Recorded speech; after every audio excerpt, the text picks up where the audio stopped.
In this next text that you are reading, two texts that are in conversation with each other from two of the most prolific and celebrated voices in the speculative fiction, sci-fi, and fantasy tradition, Ursula Le Guin and N.K. Jemisin. Now, Ursula Le Guin is very noted for her contributions. She, wrote the Earthsea trilogy. She wrote a number of different texts that are sort of foundational to some of our most prolific science fiction writers today. She was also sort of a pioneer as a woman in that field. And you are reading her classic short story, The Ones Who Walk Away from Omelas. And this is a short story that engages with this idea of dystopia, right? It takes something perfect and exposes the flaws within that perfection, or exposes the flaws in what it would take to achieve that perfection. But something that's important to remember with sci-fi and fantasy and speculative fiction is that it's not about a fake world. It's about things that exist in our own world that are taken to these sort of speculative extremes. So, for an example, in The Ones Who Walk Away from Omelas, you have this ethereal, almost sparkly, perfect city.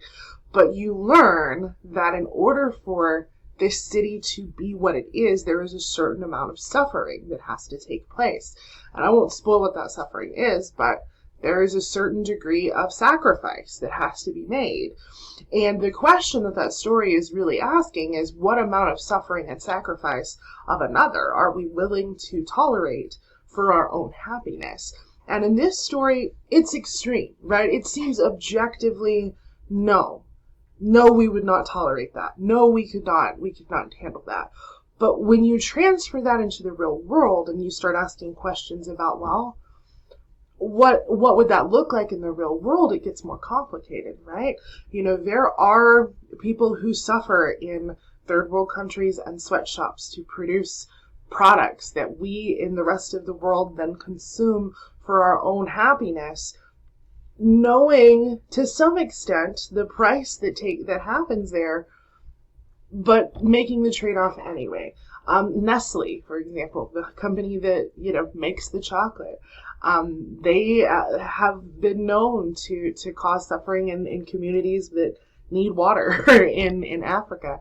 And is that a trade-off that we are willing to make, or is it something that we turn a blind eye to? And these are questions that I think apply to everyone. There is no product or item that we consume today that does not have some sort of trade-off.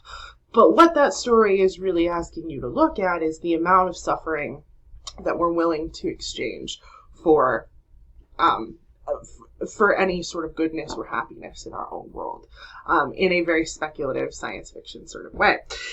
Now, in 2020, N.K. Jemisin, who is one of the most prolific and famous science fiction writers today, she has set records for the amount of Hugos that she has won.